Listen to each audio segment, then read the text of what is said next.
매일 성경과 함께하는 아름빛 교회 말씀 묵상 아름빛 바이블 키즈 시간입니다. 2024년 11월 20일 수요일 오늘 함께 묵상할 본문은 호세아서 1장 1절에서 11절 말씀입니다. 우시아와 요담과 아하스와 히스기야가 이어 유다 왕이 된 시대 곧 요아스의 아들 여로보암이 이스라엘 왕이 된 시대에 부엘리의 아들 호세아에게 임한 여호와의 말씀이라. 여호와께서 처음 호세아에게 말씀하실 때 여호와께서 호세아에게 이르시되 너는 가서 음란한 여자를 맞이하여 음란한 자식을 낳으라.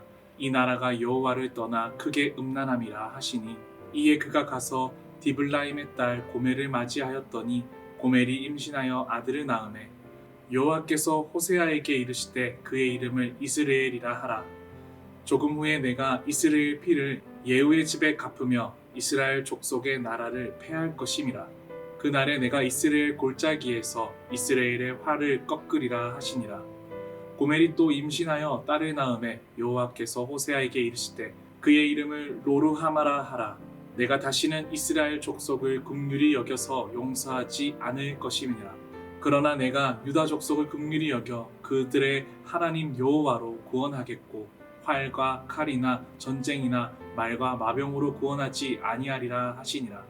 고멜이 로르하마를 젖된 후에 또 임신하여 아들을 낳으매 여호와께서 이르시되 그의 이름을 로암미라 하라. 너희는 내 백성이 아니요 나는 너희 하나님이 되지 아니할 것임이니라.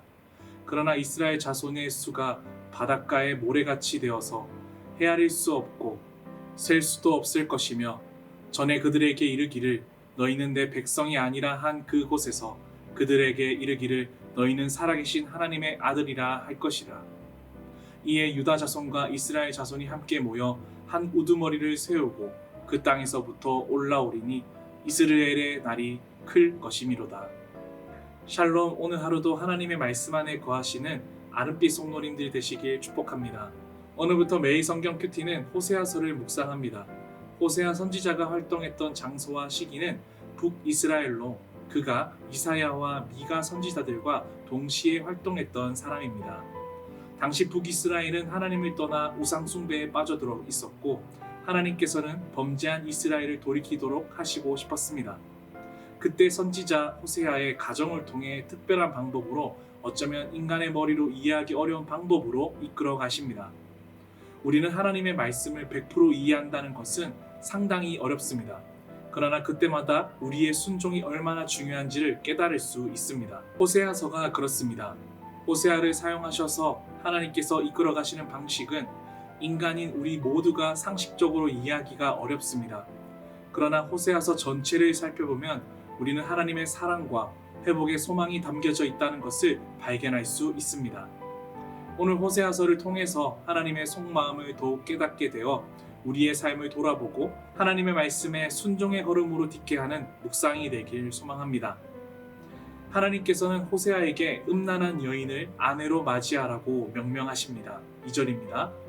여호와께서 처음 호세아에게 말씀하실 때 여호와께서 호세아에게 이르시되 너는 가서 음란한 여자를 맞이하여 음란한 자식을 낳으라.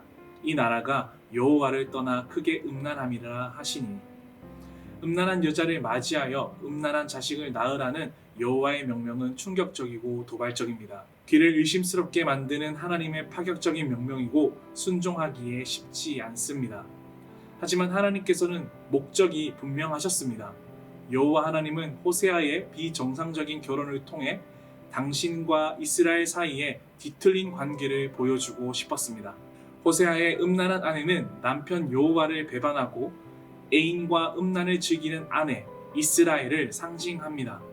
음란한 여자가 남편을 배반하고 정부와 놀아나듯이 이스라엘은 신의를 저버리고 노골적으로 음란을 즐겼던 것이죠. 호세아와 고멜 사이에 태어난 자녀들의 이름을 살펴보면 하나님의 심정을 더욱 엿볼 수 있습니다. 4절입니다. 여호와께서 호세아에게 이르시되 그의 이름을 이스라엘이라 하라. 조금 후에 내가 이스라엘의 피를 예후의 집에 갚으며 이스라엘 족속의 나라를 패할 것임이라. 첫째 아들의 이름을 이스라엘로 짓게 합니다. 하나님께서 씨를 뿌리신다를 의미하는 이스라엘은 갈멜 북쪽 평야 지대의 지명이 됩니다. 이름 자체로는 축복의 소망을 담고 있는 이름이지만 하나님은 심판의 표상으로 사용합니다.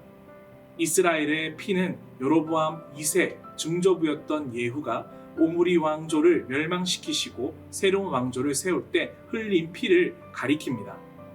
그리고 6절입니다. 고멜이 또 임신하여 딸을 낳음에 여호와께서 호세아에게 이르시되 그의 이름을 로르하마라 하라. 내가 다시는 이스라엘 족속을 긍휼히 여기서 용서하지 않을 것임이라. 여호와께서 고멜이 낳은 딸에게 주신 이름은 로르하마입니다. 이름의 뜻은 충격적입니다. 그녀는 긍휼을 받지 못했다를 의미합니다. 여호와께서 이스라엘을 더 이상 긍휼히 여기지 않으신다는 말씀이며 죄를 상하는 대가를 치를 것이며 언약 관계 안에서 누릴 수 있었던 그분의 긍휼과 은혜는 더 이상 기대할 수 없음을 보게 합니다. 그리고 8절에서 9절입니다. 고멜이 로르하마를 젖된 후에 또 임신하여 아들을 낳음에 여호와께서 이르시되 그의 이름을 로암미라 하라. 너희는 내 백성이 아니요 나는 너희 하나님이 되지 아니할 것임이니라. 이번에는 셋째를 로암미란 이름을 허락하십니다. 이는 내 백성이 아니다 라는 의미로 출애굽부터 시작하는 여호와와 이스라엘 사이의 특별한 언약 관계가 완전히 끊어졌음을 보여줍니다. 곧 로암미는 출애굽 이전의 단계로 돌아감을 의미합니다. 지금 이스라엘은 하나님과의 맺은 언약 관계가 음란이라는 암초에 걸려 있음을 볼 수 있습니다. 여기까지 묵상하면 너무 좌절스럽고 절망스럽습니다. 그런데 10절의 첫 단어가 분위기를 전환시킵니다. 10절에서 11절입니다. 그러나 이스라엘 자손의 수가 바닷가의 모래같이 되어서 헤아릴 수도 없고 셀 수도 없을 것이며 전에 그들에게 이르기를 너희는 내 백성이 아니라 한 그곳에서 그들에게 이르기를 너희는 살아계신 하나님의 아들들이라 할 것이라.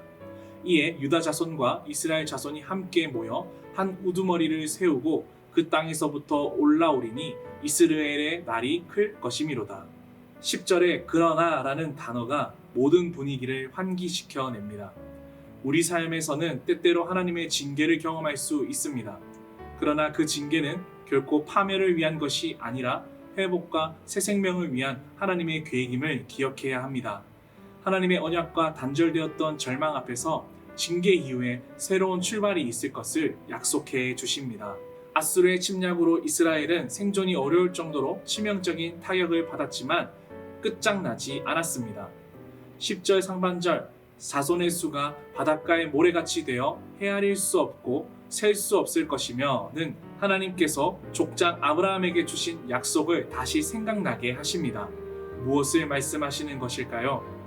아브라함에게도 실현 가능성이 없어 보였던 큰 민족을 이루겠다라고 하셨던 약속이 성취된 것처럼 지금 멸망당한 이스라엘에게도 마찬가지라는 것입니다. 이스라엘이 음란으로 깨졌던 하나님과의 관계가 다시 회복된다라는 것입니다. 로암미로 내치셨던 이스라엘이 다시 살아계신 하나님의 아들들로 인정받게 되고 생명이 없는 우상들을 섬기다 죽은 이스라엘의 생명을 하나님께서 다시 생명을 주어 살리실 것을 약속하고 있는 것이죠. 묵상을 정리합니다. 오늘 호세아서 1장은 이스라엘에 대한 하나님의 심판과 동시에 회복의 약속을 담고 있습니다. 하나님께서 호세아의 삶을 통해 이스라엘 백성들에게 그들의 죄와 불순종에 대한 경고를 주셨지만 그 심판 속에서도 여전히 회복의 길을 열어두셨다는 것을 알 수 있습니다. 이스라엘이 하나님과 언약을 깨고 관계가 멀어졌지만 하나님께서는 그들을 포기하지 않으시고 다시 회복할 길을 만들고 계셨던 것이죠. 호세아서는 신랑 되신 예수 그리스도를 더욱 깊이 묵상하도록 합니다.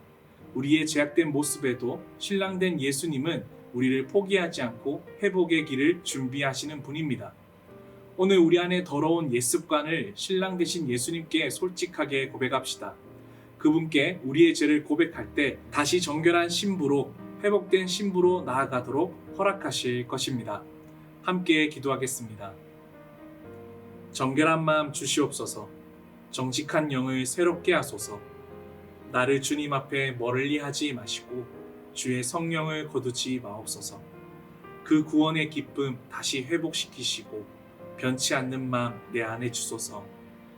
사랑과 은혜가 풍성하신 우리 하나님, 오늘도 살아갈 하루를 허락하여 주심에 감사합니다. 이스라엘 백성들의 참혹한 모습을 보며 나의 삶을 비추어 보게 됩니다.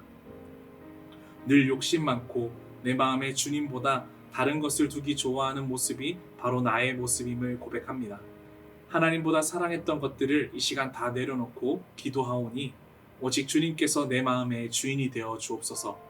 나의 연약함에도 나를 포기하지 말아 주옵시고 고난과 시련 속에서도 하나님의 사랑을 더 깊이 알게 되는 삶이 되도록 주께서 은혜와 사랑을 베풀어 주옵소서.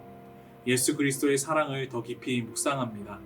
예수 그리스도의 사랑에 참 감사합니다. 사랑합니다. 예수님의 이름으로 기도합니다.